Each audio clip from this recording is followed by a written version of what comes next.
بسم اللہ الرحمن الرحیم۔ اقتدار علی خان،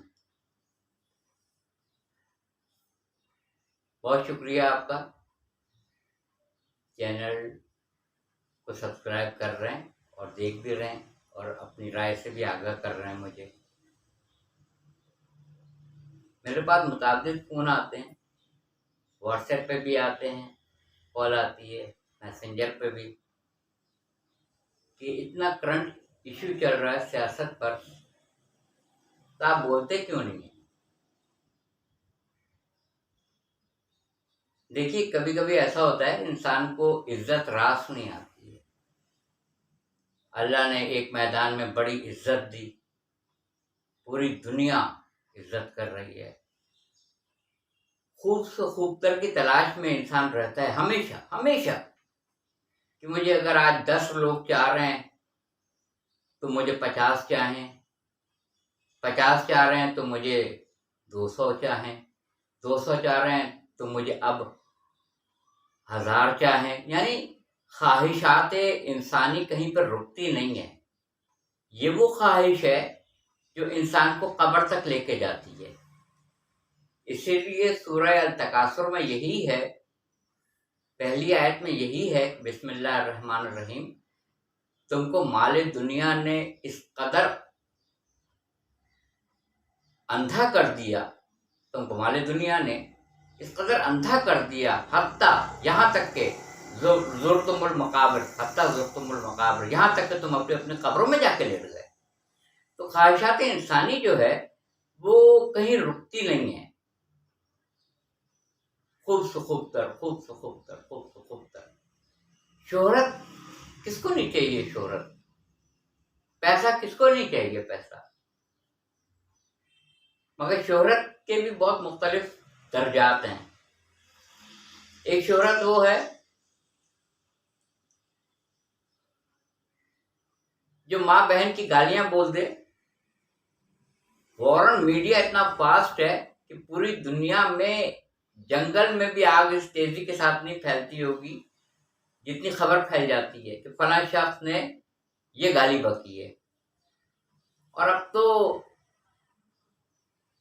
کوئی دیکھے نہ دیکھے، کیمرے کی آنکھ تو دیکھ رہی ہوتی ہے، چھوٹے چھوٹے جملے، چھوٹی چھوٹی باتیں، چھوٹے چھوٹے ایکشنز وہ ریکارڈ ہو رہے ہوتے ہیں، وہ وائرل ہو جاتے ہیں، وہ آ جاتے ہیں۔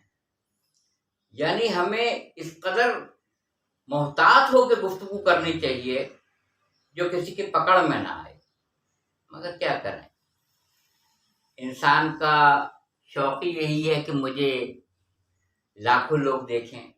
ابھی دیکھیے کتنا بڑا ایک واقعہ ہوا ہے پڑوس ملک میں، کہ ایک نامور فنکار اسٹیج کے اوپر اپنے فن کا جوہر دکھاتے ہوئے اس کو اٹیک ہوا اور جاتے جاتے وہ ختم ہو گیا۔ پیسہ تھا، شہرت تھی، نام تھا، ویورز لاکھوں میں تھے، فالوورز لاکھوں میں سے تھے، کسی چیز کی کمی نہیں تھی۔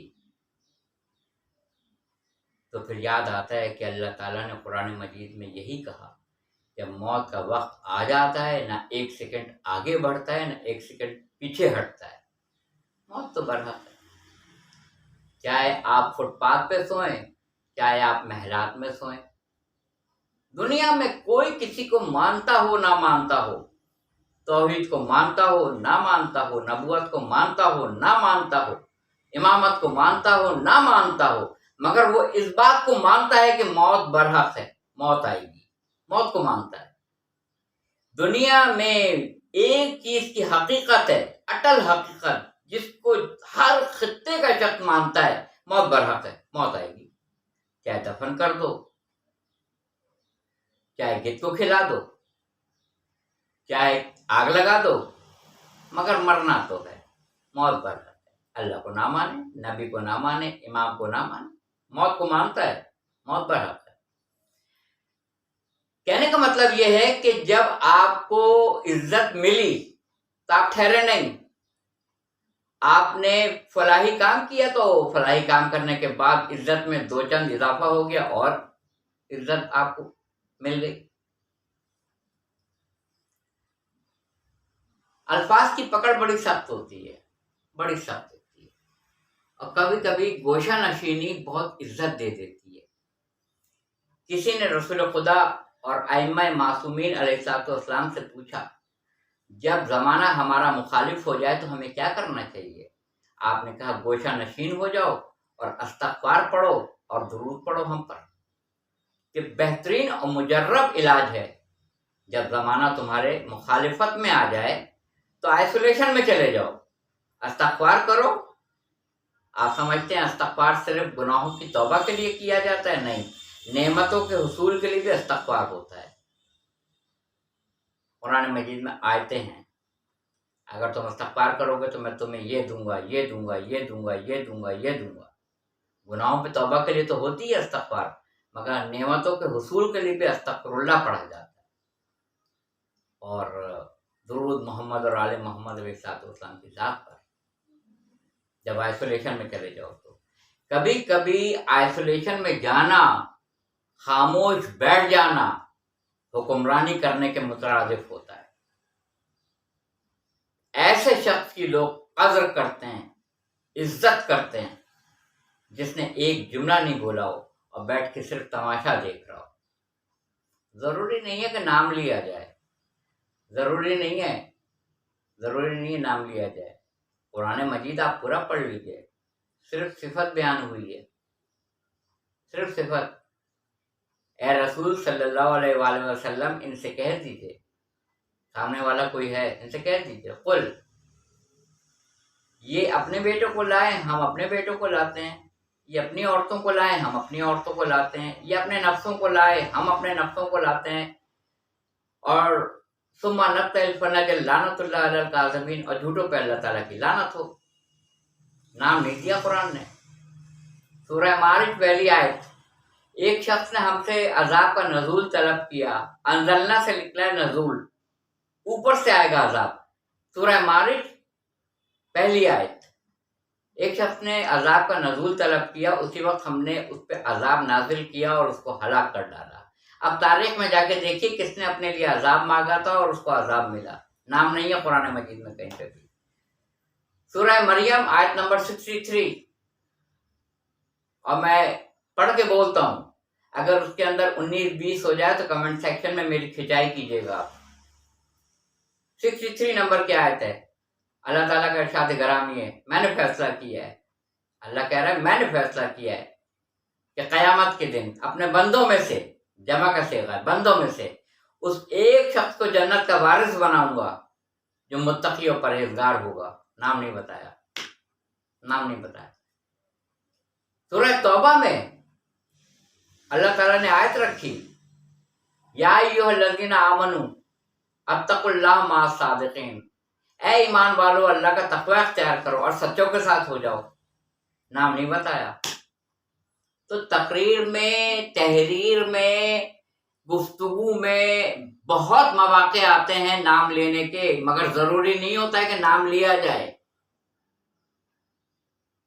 قرآن گفتگو کرتے ہوئے بھی گزرا ہے، نام نہیں لیا ہے۔ آپ کو خود جا کے دیکھنا ہے کہ یہ کس کی شان میں نزول ہوا ہے، یہ کس کے خلاف آیا ہے، یہ کس کی تعریف میں آئی ہے، یہ کس کی مذمت میں آئی ہے۔ یہ تو آپ کو پھر ہسٹری میں جانا پڑے گا نا۔ آپ دیکھیے نا، تھوڑی محنت کیجیے۔ قرآن مجید نے کہا ہے کہ قرآن مجید کو صرف عربی میں پڑھ کے اور چون کے طاق میں مت رکھ دیجیے، ترجمے پہ بھی جائیے، قصص الانبیاء بھی پڑھیے، تفسیر بھی پڑھیے، اور دیکھیے سیاق کو سباق سے ملا کے کہ شان نزول کیا ہے سورہ کا۔ تو کسی کو عزت راس نہیں آتی ہے۔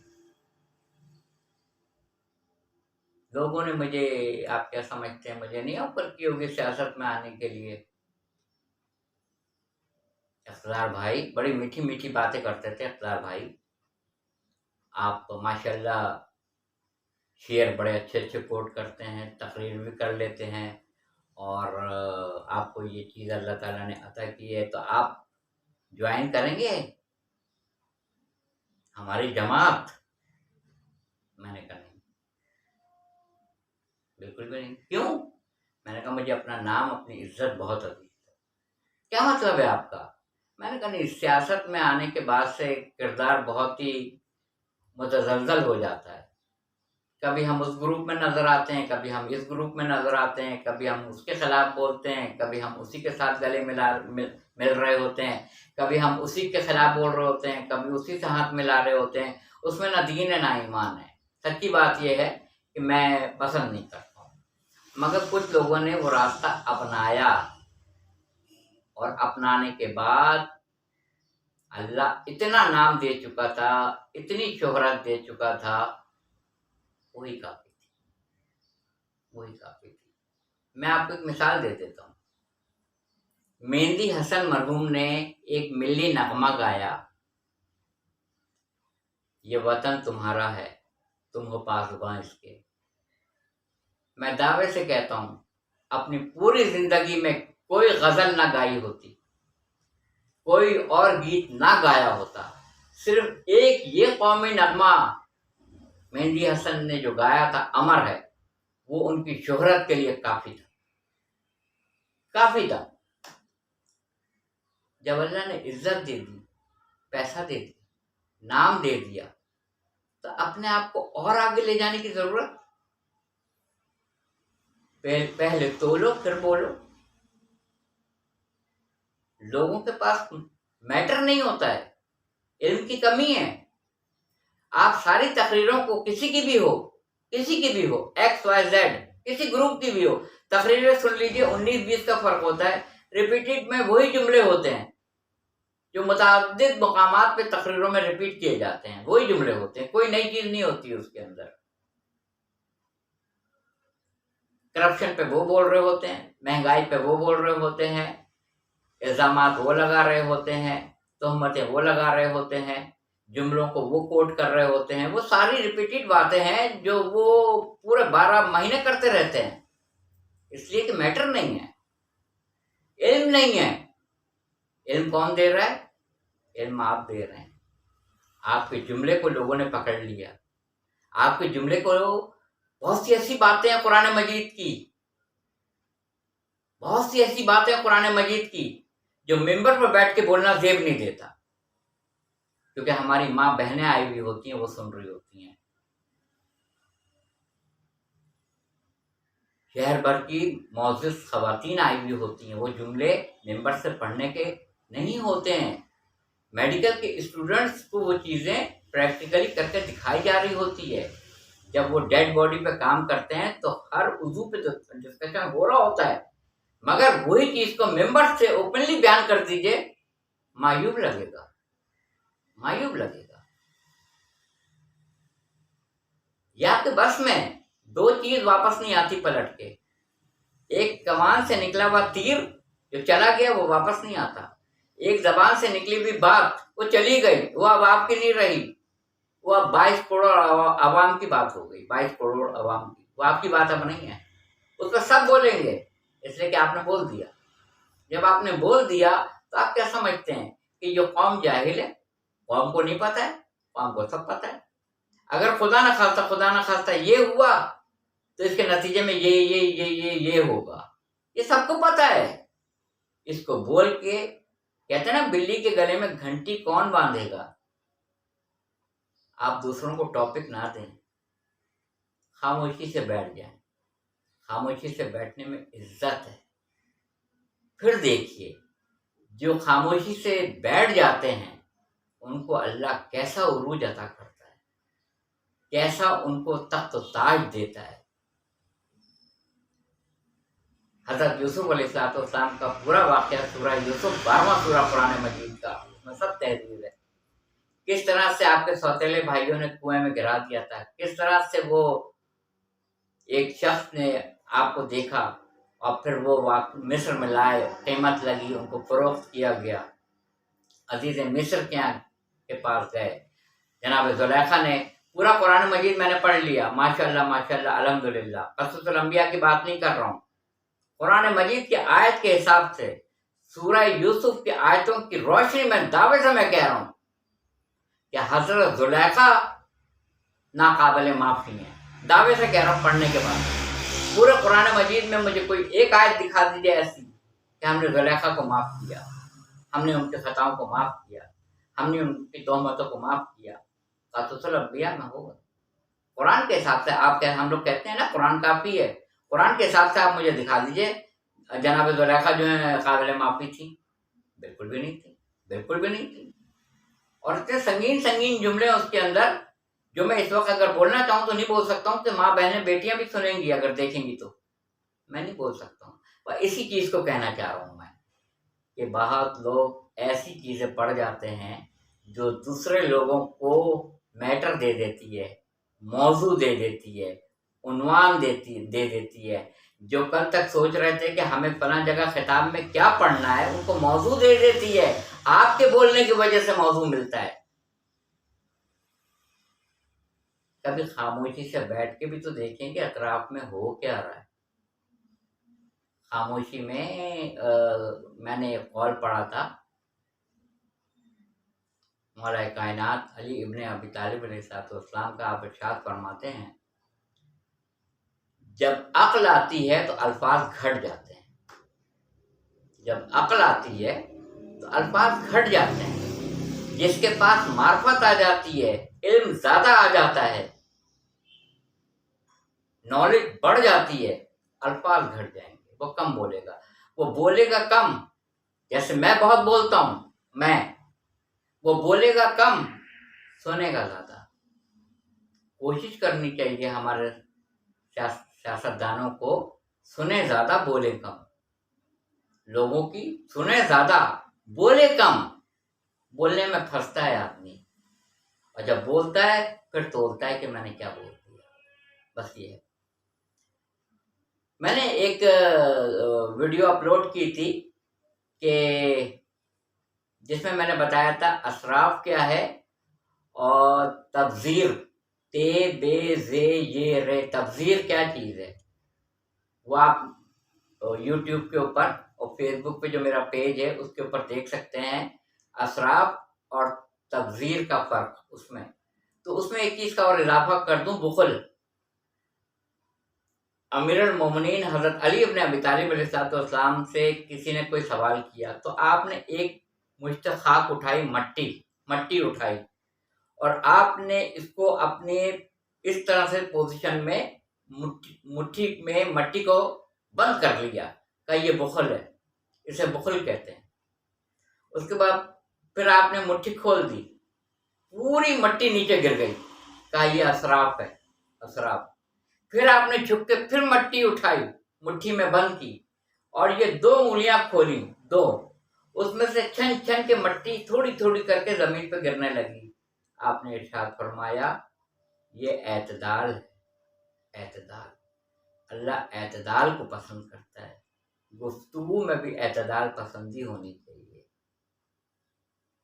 نوک پلک سے گفتگو کیجیے تاکہ پکڑ میں نہ آ سکے. وآخر دعوانا الحمدللہ رب